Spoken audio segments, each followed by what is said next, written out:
Job पाना बहुत ही मुश्किल होता है, क्योंकि उसका जो इंटरव्यू होता है बहुत ही हार्ड होता है।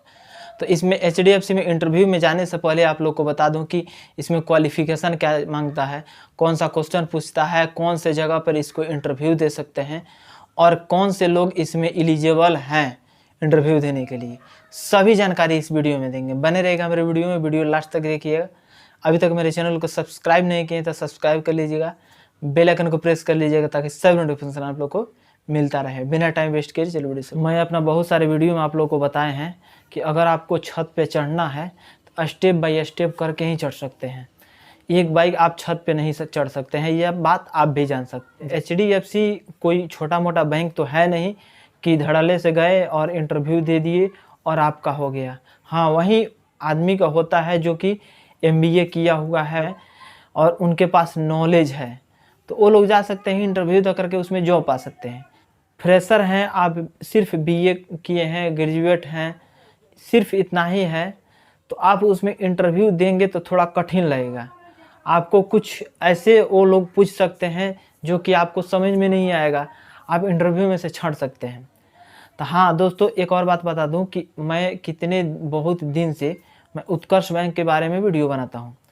तो उत्कर्ष बैंक के बारे में बहुत सारे मेरे वीडियो देख करके जा करके इंटरव्यू दे करके अभी जॉब कर रहे हैं। अगर आप भी अगर जॉब कर रहे हैं, कुछ दिन के बाद इसमें से मन भर गए या कुछ दिन के बाद किसी और बैंक का इंटरव्यू आ गया, उसमें सैलरी ज़्यादा है, तो इसको रिजाइन दे करके वहाँ पे जा सकते हैं। तो अगर इसमें से जो लोग उत्कर्ष बैंक में 1-1.5 साल से कार्यरत हैं सीएसओ के पद पे, वो लोग एचडीएफसी बैंक में आसानी से जॉब पा सकते हैं, क्योंकि उन लोग के पास जो सीएसओ होते हैं उनके पास ऑपरेशन के बारे में सब मालूम होता है, कैश हैंडलिंग, क्योंकि टेलर का काम और सिस्टम का जो काम होता है दोनों उनके पास नॉलेज होता है जो सीएसओ होते हैं। तो वो लोग जो सीएसओ होते हैं वो लोग अगर उसमें इंटरव्यू देने जाते हैं, इसमें से अगर रिजाइन मारते हैं उत्कर्ष स्मॉल फाइनेंस बैंक में से, तो उनको एक रिलीविंग सर्टिफिकेट मिलता है, और वही है आपका सर्टिफिकेट जिसको एक्सपीरियंस सर्टिफिकेट बोला जाता है। उसको कोई लोग रिलीविंग सर्टिफिकेट भी बोलते हैं, बहुत सारे लोग एक्सपीरियंस सर्टिफिकेट भी बोलते हैं। तो वही सर्टिफिकेट जब आप अगर लेके जाते हैं इंटरव्यू में, अगर वहाँ पे इंटरव्यू में बताते हैं कि मेरे पास इतने दिन के एक्सपीरियंस सर्टिफिकेट है या रिलीविंग सर्टिफिकेट है, तो वो लोग में इंटरेस्ट होंगे और आपको जॉब देने के लिए वो लोग थोड़ा उत्साहित होंगे। क्योंकि अगर आपके पास सर्टिफिकेट है और नॉलेज है तो आपसे बहुत सारे क्वेश्चन नहीं पूछ सकते हैं, एक ही क्वेश्चन आपसे पूछेंगे।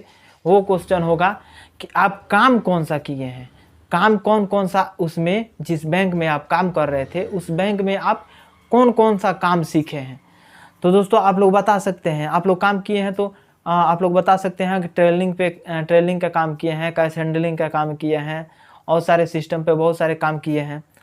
तो वो सब जानेंगे, तो उसमें से सिस्टम का काम हो या टेलरिंग का काम हो, इसमें से कोई भी क्वेश्चन जो इंटरव्यू ले रहे हैं वो आपसे पूछ सकते हैं। तो दोस्तों सिलेक्शन होगा ही होगा। और आप लोग को बता दूं कि अगर जब इंटरव्यू फर्स्ट में आप देने जा रहे हैं, तो इसका जो इंटरव्यू होता है एचडीएफसी का 3 स्टेप में होता है। पहले फर्स्ट स्टेप आपको सिंपल रहता है, जो कि उसमें जाइएगा तो इंटरव्यू देने के बाद से आपको थोड़ा रिलीफ मिल सकता है।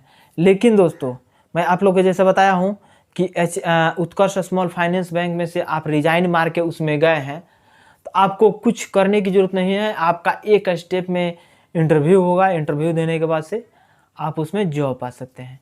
हाँ दोस्तों, एक और बात आप लोग को कि अगर सबसे ज़्यादा उसमें सेल्समैन का सबसे ज़्यादा काम मिलता है, तो आप लोग को मालूम ही है कि सेल्समैन के लिए सबसे ज़्यादा टफ काम होता है और सबसे ज़्यादा मेहनत करना पड़ता है, क्योंकि क्लाइंट को समझा करके बुझा करके उसको अच्छे से समझाना ये हर किसी के बस की नहीं है।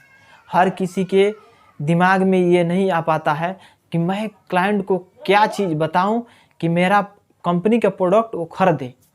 तो कंपनी प्रोडक्ट जब बेचती है तो आपको सेल्समैन में रखती है। तो ज़्यादातर इस टाइम में एचडीएफसी में सेल्समैन के पद पर लिया जा रहा है। तो आप अगर उसमें एचडीएफसी में जा रहे हैं, तो अगर आपके रिलीविंग सर्टिफिकेट है तो सेल्समैन में नहीं जाइए तो भी बढ़िया रहेगा, क्योंकि सेल्समैन में आपको प्रोडक्ट को सेल करना रहता है और आपके पास प्रोडक्ट सेल करने का नॉलेज नहीं है तो उसमें जॉब करना बहुत ही कठिन हो जाएगा। तो आप ज़्यादा दिन टिक नहीं पाएंगे, क्योंकि ऊपर से जो है ना, ऊपर से बहुत ज़्यादा प्रेशर आता है। और इसका जो इंटरव्यू का जो डेट होता है, इंटरव्यू का डेट जो फिक्स नहीं होता है, अचानक बैंक के द्वारा निकाला जाता है। और जो लोग फाइनेंस से जुड़ी जानकारी लेते रहते हैं तो उन लोगों का एक ग्रुप बना रहता है। हर जगह देखिएगा जो फाइनेंस में इंटरेस्टिंग रखते हैं ना, तो उनके पास एक ग्रुप रहता ही रहता है, जिसमें जितने फाइनेंस वाले रहते हैं या नॉन फाइनेंसिंग वाला रहते हैं, जो फाइनेंस में काम नहीं कर रहे हैं, वो लोग भी उसमें जुड़े रहते हैं। और फाइनेंसिंग से रिलेटेड कहीं जॉब आता है, उन लोगों के पास जानकारी मिलती रहती है और जा कर के इंटरव्यू में ट्राई करते रहते हैं। लेकिन दोस्तों, आप पहले भी बताए हैं कि कोई भी स्टेप चढ़ना होगा तो पहला स्टेप ज़रूर पैर रख के तब स्टेप बाय स्टेप चढ़ना पड़ता है। तो सबसे पहले छोटा माइक्रो फाइनेंस देखिए, आपके लायक जो हो उसमें आप काम करिए। उसमें काम करके आपके पास जब रिलीविंग सर्टिफिकेट हो जाएगा, एक्सपीरियंस सर्टिफिकेट हो जाएगा, तब बड़े बैंक में आप ट्राई करिएगा तो अच्छा रहेगा, बेहतर रहेगा। तो आई होप कि ये वीडियो पसंद आया होगा। अगर कोई भी मन में क्वेश्चन होगा तो कमेंट बॉक्स में कमेंट करके आप पूछ सकते हैं। चैनल को सब्सक्राइब करके ज़रूर रखिएगा, ये भूलिएगा नहीं। बेल आइकन को प्रेस करके ऑल पर क्लिक कर लीजिएगा। मिलेंगे नेक्स्ट वीडियो में। आज के लिए बस इतना ही। जय हिंद।